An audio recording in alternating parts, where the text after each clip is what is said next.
창세기 9장 22절에서 24절 말씀입니다. 가나안의 아비 함이 그 아비의 하체를 보고 밖으로 나가서 두 형제에게 고하매 셈과 야벳이 옷을 취하여 자기들의 어깨에 메고 뒷걸음쳐 들어가서 아비의 하체에 덮었으며 그들이 얼굴을 돌이키고 그 아비의 하체를 보지 아니하였더라. 아멘. 이 가나안의 아비 함이 행한 이 행위가 과연 저주받을 행위냐, 그리고 셈과 야벳이 한 행동이 축복받을 행위인가. 제가 이런 식으로 질문을 드리는 이유는 만일에 이런 식의 행위가 축복이 되고 저주가 된다면 얼마나 쉬워요. 그런 어떤 상황이 벌어졌을 때 이불을 갖고 아비의 하체를 덮어주면 복을 받고 뒷걸음질 가서, 그리고 만일에 그걸 보고 난 뒤에 이렇게 소문을 내고 사람들에게 알리고 일종의 조롱을 한다는 거죠. 아버지를 비웃는 겁니다. 그렇게 하면 저주를 받는다라고 한다면 축복받는 방법, 저주받는 방법이 어렵지 않아요. 그런데 이런 게 있습니다. 알고 나면 쉽지요.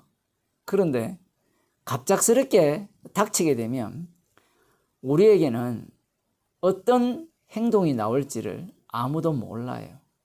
그러니까 말씀이라는 것이 관람하는 자들, 구경꾼들은 유대인들이 성경을 보는 그런 태도인데, 자기들은 그 말씀에서 벗어나서 내가 만일에 저 당시에 있었다면 함과 같은 태도를 취하지 않았을 것이다, 그런 생각을 하거든요. 왜 그런 생각을 하게 되는가 하면 복받으려고 그래요. 또 인간은 선악을 분별할 수 있어요.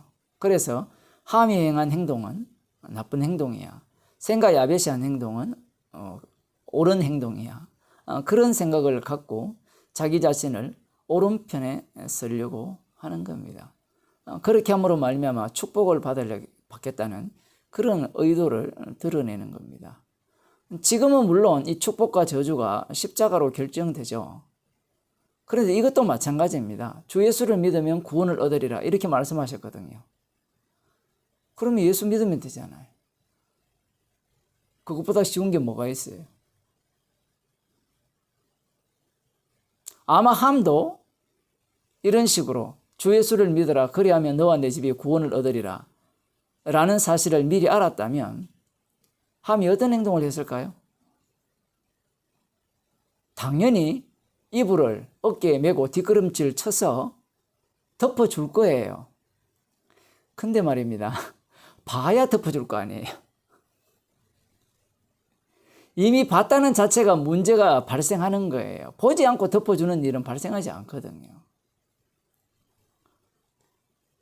그렇게 되면 함은 근본적으로 저주 받기 위해서 이렇게 태어난 자라, 이렇게 봐야 됩니다.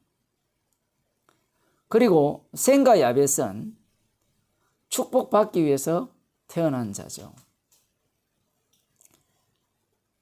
우린 이 가나안의 아비 함의 행위를 문제 삼으려고 하고 셈과 야벳의 행위를 축복의 이유로 보려고 합니다. 물론 맞아요. 축복의 이유가 되고 저주를 받는 행위가 됩니다. 그런데 그렇게 한다고 해서 축복이 되고 그렇게 한다고 해서 저주가 되는 것은 아니에요. 이 말씀이라는 것이 그래서 어려운 겁니다. 주님께서 이것이 축복의 근거라고 제시할 때는 그 순간은 축복이 되는데, 인간들이 그것을 축복이야 라고 소유를 하는 순간 그 축복은 저주로 바뀝니다. 마치 율법이라는 것이 그런 기능이죠. 율법을 안 지켜서 이스라엘 백성들에게 저주를 내렸거든요. 그래서 이스라엘 백성들이 이 와신 상담이라 합니까? 배로워서 복수하고 말 거야. 그래서 율법을 지킨 거예요. 지키니까 그것이 바로 저주받을 이유야. 봐, 율법 지켜서 예수님 죽이지 않냐. 하나님의 아들을 죽이지 않았냐.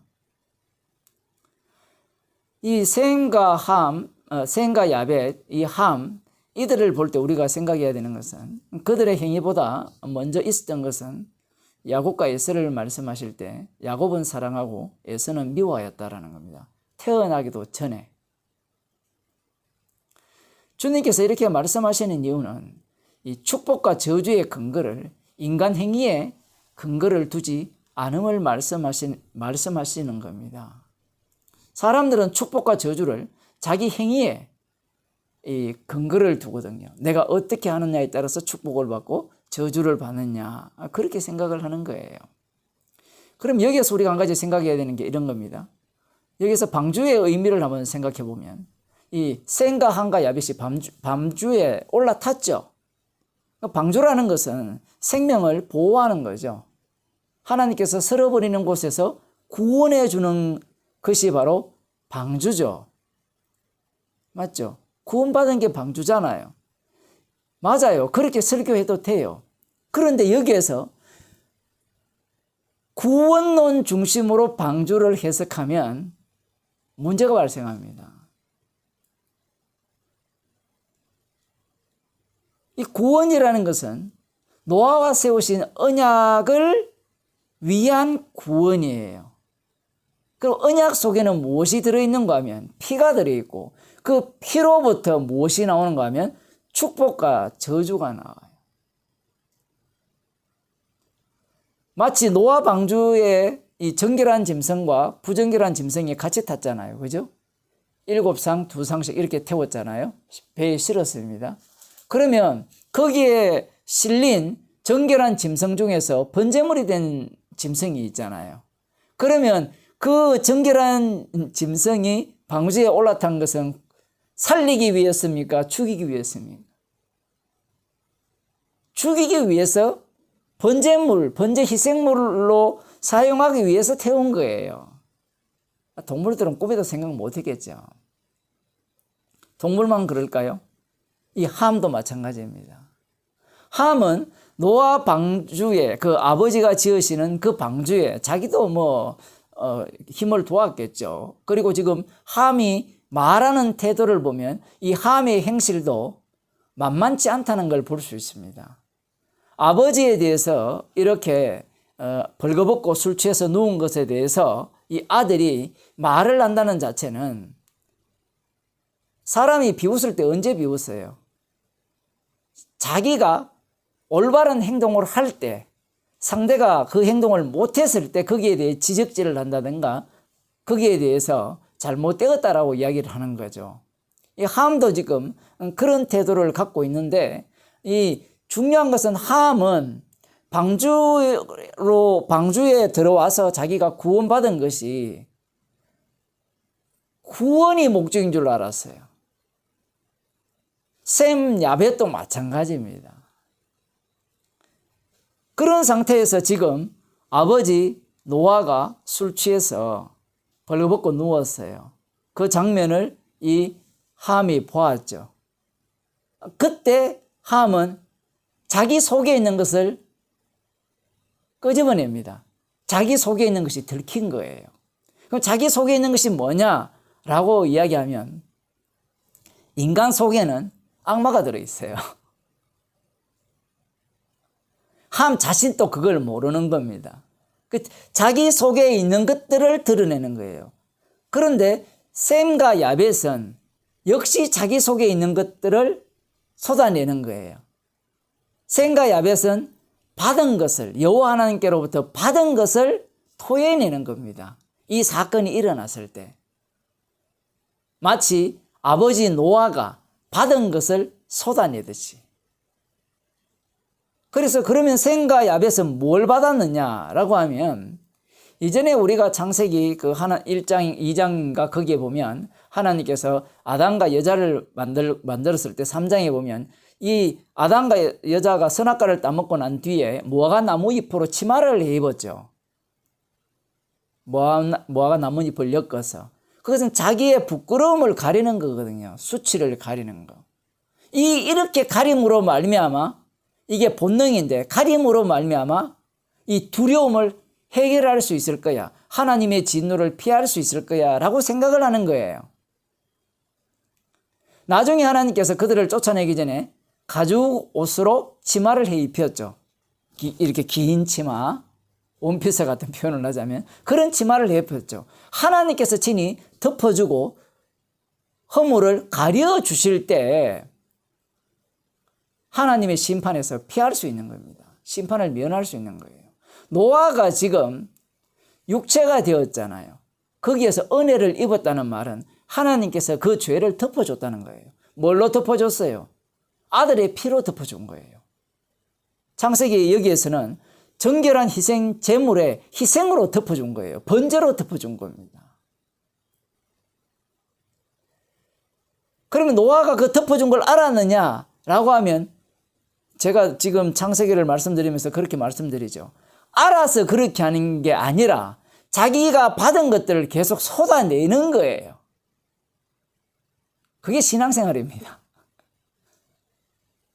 하나님이 주신 것을 이 노아를 통해서 계속해서 노아를 통해서 쏟아내는 거예요. 그러면 이 셈과 야벳이 무엇을 받았는 걸 자기들이 아느냐? 몰라요. 이 상황이 펼쳐지니까 하나님께서 자기들에게 주신 것들을 자기들이 자기도 모르게 쏟아내는 거예요. 만일에 알았다면 셈과 야벳이 알았다면 그래 맞아 아버지가 술 취해서 벌거벗고 누워있으면 그것을 옷을 갖고 가서 덮어주는 것이 복받을 이유야 라고 할 거 아니에요. 그렇게 된다면 알고 있는 내가 그 행위를 행했기 때문에 복 받는다. 그러면 복을 받는 이유가 누구한테 있어요? 자기에게 있는 거죠. 셈과 야벳에게. 하나님께서 이들에게 주신 것들을 내어놓는 것이 셈과 야벳이고 함은 하나님께로부터 받은 것이 없어요.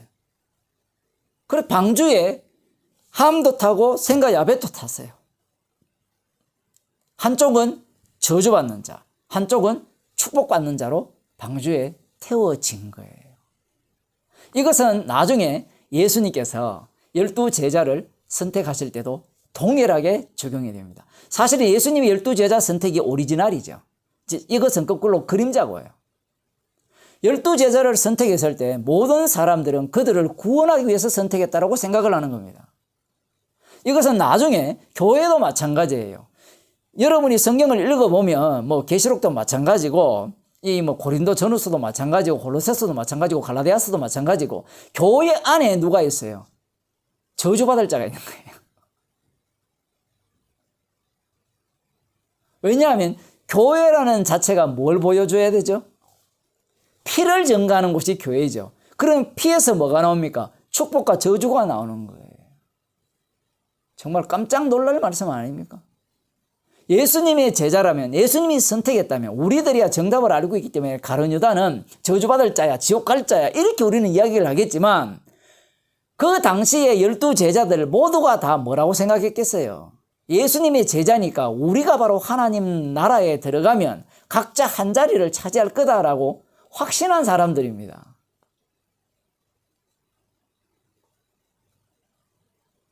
성령을 받게 되니까 이 11제자들은 비로소 이걸 알죠. 우리는 주님의 긍휼의 그릇으로 주님이 다루시는 십자가의 증인이다. 그게 바로 긍휼의 그릇이에요. 그러면 누가 저주의 그릇이냐? 십자가 피를 거부하는 자들이 바로 저주의 그릇이 돼요. 그들은 자기들 속에 있는 것들을 여전히 끄집어냅니다. 받은 것이 없기 때문에. 받은 것이 없는 자들은 항상 무엇을 볼까요? 받은 것이 있는 자는 자신과 사건 속에서, 자신과 사람과의 관계 속에서 십자가가 이렇게 하나의 뭐처럼 요즘 코로나 대면을 못하니까 유리막을 설치해 놓듯이 십자가의 피가 이렇게 성도들을 다 뒤덮고 있기 때문에 그 피를 경유해서 사건을 보고 피를 경유해서 상대를 보는 거예요. 지금 셈과 야벳은 피를 경유해서 아버지를 보는 겁니다. 그래서 이들은 십자가의 증인이 되는 거예요. 그래서 이들은 이들의 행위가 복받는 행위가 되는 겁니다.